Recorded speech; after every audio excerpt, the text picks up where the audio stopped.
Hello students, how are you? Today we study about replication of DNA. DNA अपना replication, अपना duplication या अपनी copy कैसे बनाता है। 1953 में जेम्स वॉटसन और फ्रांसिस क्रिक ने हमें DNA का डबल हेलिक्स मॉडल दिया था कि DNA है वो डबल हेलिक्स के रूप में रहता है। इसी दौरान इन्होंने कहा कि DNA अपनी कॉपी भी बनाता है। DNA अपनी कॉपी भी बना लेता है। कैसे बना लेता है?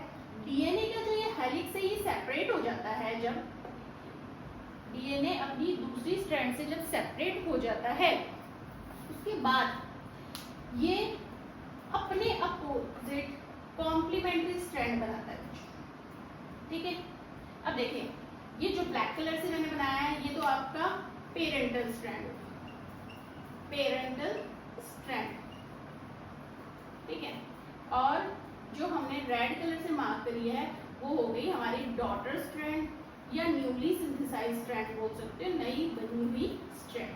ठीक है, इन्होंने जेम्स वॉटसन और फ्रांसिस क्रिक ने कहा कि डीएनए का जो रेप्लिकेशन है वो सेमी कंजर्वेटिव टाइप का है, सेमी कंजर्वेटिव टाइप का है।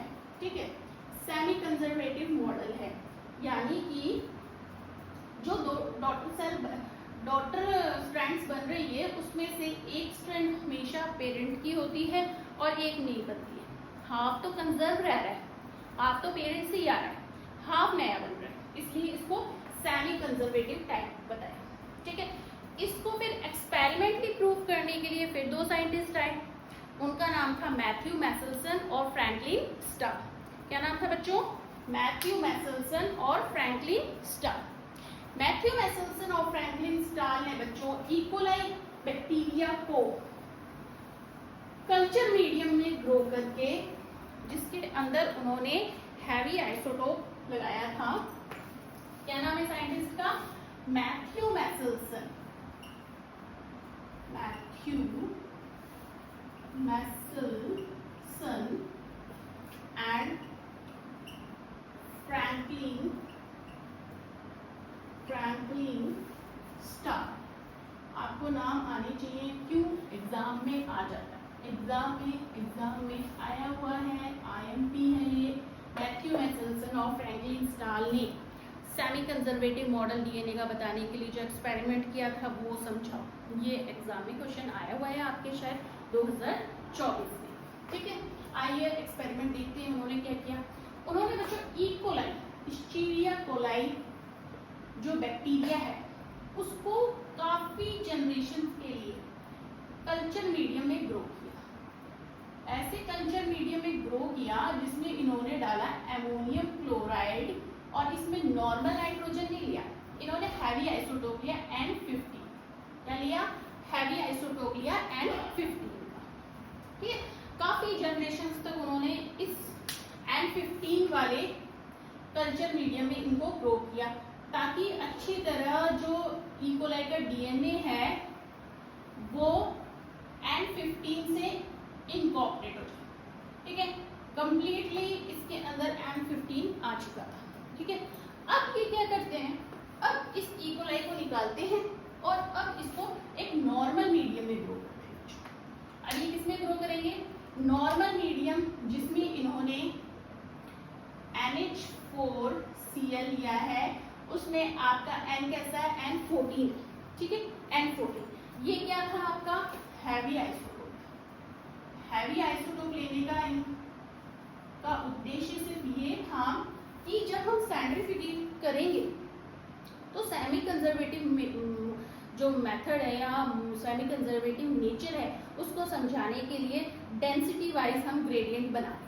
ठीक है, जो हैवी डेंसिटी वाला होगा उसका अलग ग्रेडियंट आ जाएगा, जो लाइट डेंसिटी वाला है उसका अलग ग्रेडियंट आ जाएगा, इस तरीके से। ठीक है, आइए अब बच्चों इन्होंने इकोलाई को नॉर्मल अमोनियम क्लोराइड में ग्रो किया। ठीक है, मैंने कलर रेड कलर से बताया है आपका N15 वाला। ठीक है, 20 मिनट्स ठीक है लगते हैं इकोलाई को डिवाइड होने में, रेप्लिकेट होने में। तो 20 मिनट्स के बाद इन्होंने देखा बच्चों, जब इन्होंने NH4Cl N14 वाला लिया है तो जो डीएनए है वो रेप्लिकेट करने के बाद इस तरीके का कुछ हमारे पास डीएनए रेप्लिकेट कर रहा है।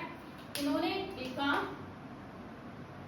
कि डीएनए की एक स्ट्रैंड तो आ रही है हैवी वाली और एक स्ट्रैंड आ रही है लाइट वाली, ठीक है। इसके लिए अगर ये सेंट्रीफ्यूगेट करेंगे तो हम टेस्ट ट्यूब बना रहे हैं इस तरीके से, ठीक है। सेंट्रीफ्यूगेशन करने के लिए इन्होंने सीजियम क्लोराइड की मदद ली, CaCl, सीजियम क्लोराइड के मिक्सचर के अंदर हम डीएनए का अल्ट्रा सेंट्रीफ्यूगेशन करते हैं। सेंट्रीफ्यूगेशन मतलब बहुत तेज, जैसे हम मिक्सी चलाते हैं तो वही है, जो लाइट वेट होगा वो ऊपर आ जाएगा, जो हैवी है वो नीचे रह जाएगा। अब इसका जब सेंट्रीफ्यूगेशन किया तो बच्चों इन्होंने देखा कि आपका जो N15 की उसकी डेंसिटी ज्यादा है वो आपके नीचे रह है, ठीक है। यहाँ हमने नीचे बना दिया इसको। अब ये बात हमारे पास जब इन्होंने इस मीडियम में ग्रो किया, ठीक है, तो हमारे पास ये रिजल्ट आया। इसमें इन्होंने देखा कि जब सेंट्रीफ्यूगेशन करा तो इस रेंज से, ये जो रेंज बनाई हुई है, इस रेंज से थोड़ा सा ऊपर हाइब्रिड आया। N15 अकेला नहीं आया।